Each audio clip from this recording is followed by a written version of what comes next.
Olá pessoal, passando hoje aí para mais um vídeo, né, sobre os pré-socráticos. Hoje é Xenófanes, né, de Cólofon. Xenófanes nasceu por volta de 570 a.C. em Cólofon, cidade portuária jônica, ao norte de Éfeso, né, Ásia Menor, mas logo deixou sua terra natal em 545 a.C., como nos ensina Clemente, né? Xenófanes de Cólofon, filho de Dexo, ou, no dizer de Apolodoro de Orthomenes, expulso da pátria, passou a viver em Zancle, na Sicília, e em Catânia. Escreveu em verso heróico, bem com alegrias e ambos contra Hesíodo e Homero, criticando-os pelo que haviam dito a respeito dos deuses. Então, também fala sobre ele Teofrasto, aliás, Simplício e também Clemente. Então, Xenófanes abandona, né, a sua terra natal e vai, né, sob as ameaças da invasão dos persas, para viver errante, sem morada fixa pelas colônias ocidentais da Magna Grécia e na Sicília, conforme nos explica Clemente. Teve uma vida extremamente longa, conforme ele próprio afirma Algures, lá no fragmento 8. Decorridos já são 67 anos a espalhar o meu pensamento através da terra da Grécia. Desde que nasci, houve mais 25 a acrescentar a esse, se é que eu verdadeiramente sei falar dessas coisas. E atingiu a sua plenitude pela 70ª Olimpíadas, né? Bom, Xenófanes então abandona o problema cosmológico que dominara, né, a pesquisa dos milésimos e também dos pitagóricos, como nos explica Simplício. Teofrasto diz que Xenófanes de Cólofon, mestre de Paramendes, supôs que o princípio era um só e que a totalidade do clube existe era una, ou seja, nem limitada, nem ilimitada, nem em movimento, nem em repouso. E Teofrasto está em acordo em que o registro da opinião de Xenófanes diz antes respeito a um domínio de investigação diferente do da filosofia da natureza. Então, ele abandona, né, o problema cosmológico que estava dominando a pesquisa dos milésimos, dos pensadores de Milito e também dos pitagóricos em favor da temática religiosa. Então, Homero e Hesíodo, responsáveis pela codificação da religião tradicional dos gregos, elaboraram uma concepção dos deuses essencialmente antropomórfica, na qual transferiram para a divindade aspectos e formas, sentimentos e comportamentos que são próprios do ser humano. Bom, já Xenófanes insurge-se, né, contra essa concepção, transformando-se num crítico exacerbado e radical da religião grega tradicional. Pela primeira vez, estamos diante de uma investida frontal contra os dois maiores poetas da Grécia Antiga, Homero e Hesíodo, pais educador dos gregos desde os tempos imemoriais, por meio dos quais todos aprenderam, conforme nos coloca Xenófanes, né? Como todos desde o início aprenderam de Homero. Bom, o fato é o seguinte: eles foram responsáveis pela fonte de educação e da formação espiritual do seu povo. Xenófanes os critica pelo fato de terem projetado uma sociedade celeste na qual são atribuídos aos deuses deslizes, comportamentos vis, torpes e paixões desenfreadas comuns entre os mortais, seres humanos. Afirma ainda que essas apresentações antropomórficas são convencionais e relativas, pois mudam consoante os povos que as elaboram. Bom, É imprescindível e inadmissível, diz o filósofo Xenófanes, né, de que os deuses adotem os hábitos e os costumes dos seres humanos, em que tendo os mesmos aparências semelhantes. E o que é pior? Pretender, né, que os deuses assumam atitudes absolutamente condenáveis e morais ilícitas, como as que foram incorporadas à mitologia, aceitas cegamente, de forma acrítica e inquestionada pela comunidade grega, evidencia-se que o caráter revolucionário e inovador da filosofia nascente, como bem o explicou Miguel Reale. Então, coloca Giovanni Reale o seguinte: História da Filosofia Antiga, volume 1, página 100. Eis que a filosofia, a pouca distância do seu nascimento, mostra já toda a sua força inovadora, destrói crenças seculares consideradas solidíssimas, apenas porque, consubstanciadas no modo de pensar e sentir tipicamente grego, contesta-lhe qualquer validade. Em poucas palavras, revoluciona inteiramente o modo de ver do homem antigo, depois das críticas de Xenófanes. O homem ocidental não poderá mais conceber o divino segundo formas e medidas humanas. Bom, essa religião tradicional, afirma Xenófanes, não é outra coisa senão uma projeção do próprio homem, desejoso de reverter o seu quadro incômodo de pequenez, de incapacidade, de fragilidade e impotência, no sentido de ultrapassar suas próprias limitações. Esses deuses inventados pelos homens, imagens pintadas pela sua própria imaginação, são seres sublimados, reprodução do que o homem gostaria de ser, mas não é. A fuga da precária condição humana criou os deuses, segundo Xenófanes. Bom, o homem quer ser Deus para não conhecer limitações, não angustiar-se, não sofrer e viver eternamente. Então Xenófanes acha que o homem deve ser homem e não se iludir.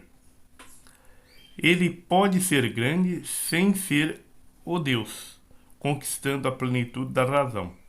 A razão é o Deus com D minúsculo, se o homem sepultar esses deuses que a imaginação criou para lhe impor limites tão estreitos e ameaçadores.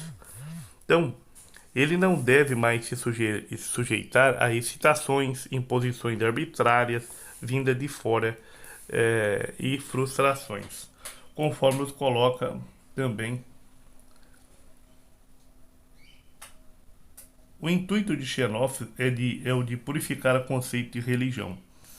A verdadeira é a que liberta o homem e não a que oprime e humilha.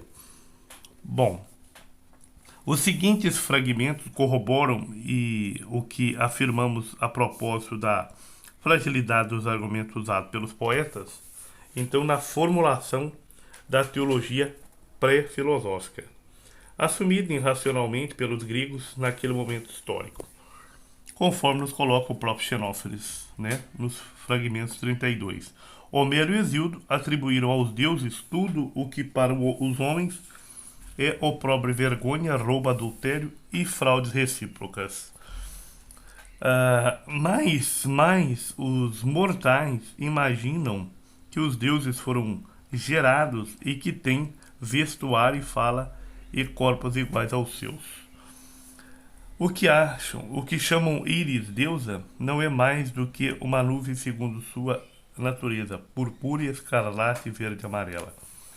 Bom, mas Xenófanes não fica apenas na crítica às concepções tradicionais das crenças religiosas antropomórficas comuns aos gregos. Ele propõe uma nova concepção de Deus que, de natureza polêmica e destituída de certas categorias filosóficas, que só viriam depois de origem a uma série de interpretações equivocadas. A sua concepção é ainda arcaica, as categorias especulativas, metafísica da transcendência e da imanência, do teísmo e do panteísmo, do monoteísmo e do politeísmo, bem como as distinções espiritual e material em corpóreo e corpóreo, e as ideias de Deus como o outro do homem, né, ou outro do mundo, só foram adquiridas bem mais tarde pela tradição reflexiva grega ou na sequência de desenvolvimento do pensamento filosófico ocidental. Então, o Deus de Xenófanes, Deus com D minúsculo, evidentemente, não antropomórfico, ele é uno. Identifica-se com o cosmo, né? É um Deus tudo, universal, dotado dos atributos da eternidade, não nasce, não se modifica e não morre. Né? Se nascesse, deveríamos entender que antes não existia e mais o que não existe não pode nascer e nem fazer nascer alguma coisa. Então, Xenófanes afirma, então, sobre a via religiosa, a unidade e a eternidade do universo, mas Xenófanes está consciente de que é muito difícil ao homem comum, né, atingir esse nível de compreensão, pois o caminho que o permite é a própria pesquisa filosófica, é extremamente difícil e árduo. Então, vamos dizer assim, ao criticar a tradicional, né, religião dos gregos e ao mesmo tempo propor uma nova concepção de divindade, Xenófanes sugere que os deuses são superiores aos seres humanos e em nada semelhantes aos simples mortais. Então, desse modo, de maneira notável, ele preserva a dignidade, a excelência dos deuses em relação ao homem. Os deuses, conforme afirma nos fragmentos 23, né? Vamos dizer assim, que apresentamos a seguir, então, pensam, ouvem, veem, governam os seus poderes, todas as coisas que existem. O fragmento 23 diz o seguinte: existe um só Deus, o maior dentre os deuses, e os homens em nada semelhante aos mortais, quer no corpo, quer no pensamento. Também no fragmento 24, todo inteiro vê, todo inteiro entende, todo inteiro ouve. Depois, fragmento 25, em seu esforço move tudo com a força do seu pensamento. E depois, no fragmento 26, permanece sempre imóvel no mesmo lugar e não lhe convém mover-se de um lugar para o outro. E aí vai, né?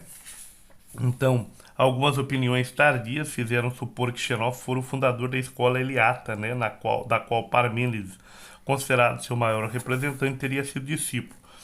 A tese, no entanto, carece de bons fundamentos, levando-se em conta que o próprio Xenófanes dá testemunho da sua vida andarilha, não fixando morada em qualquer lugar. Essa tese que veio até nós, também intermediada por Aristóteles, apoia-se num passo de Platão contido nos Sofistas, que compara, né, se comparada com uma outra afirmação sua, vai dar, né, a expressão, né, e até antes. Percebe-se que não se trata efetivamente, acho que Platão no Teteto, se não me engano, né, afirma que Homero e Epicármo foram os fundadores da tradição heráclita. E a expressão, né, e até antes, percebe-se que não se trata efetivamente de um juízo histórico. Então, nesse particular, ele não se comporta como historiador, mas tão somente constatar que um e outro, Xenófanes e Parmênides, filiam-se à mesma orientação teórico-filosófica, né? Ou seja, um grupo que reduz toda a realidade ao uno, ou seja, Deus universo, uno e imperecível, e ao ser uno e imutável, respectivamente, mas os concebe uno e o ser de maneiras totalmente diferentes. Bom, as tendências filosóficas dos eleatas, capitaneadas por Parmênides, devem ser muito mais que uma inspiração oriunda dos pitagóricos. Vejamos, por exemplo, a passagem dos filósofos citados anteriormente, que confirmam a impossibilidade de se apontar Xenófanes como criador da escola de Eleia.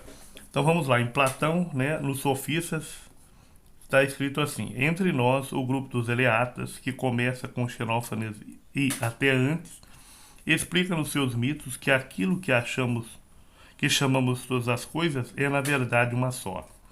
Ou próprio Aristóteles na Metafísica.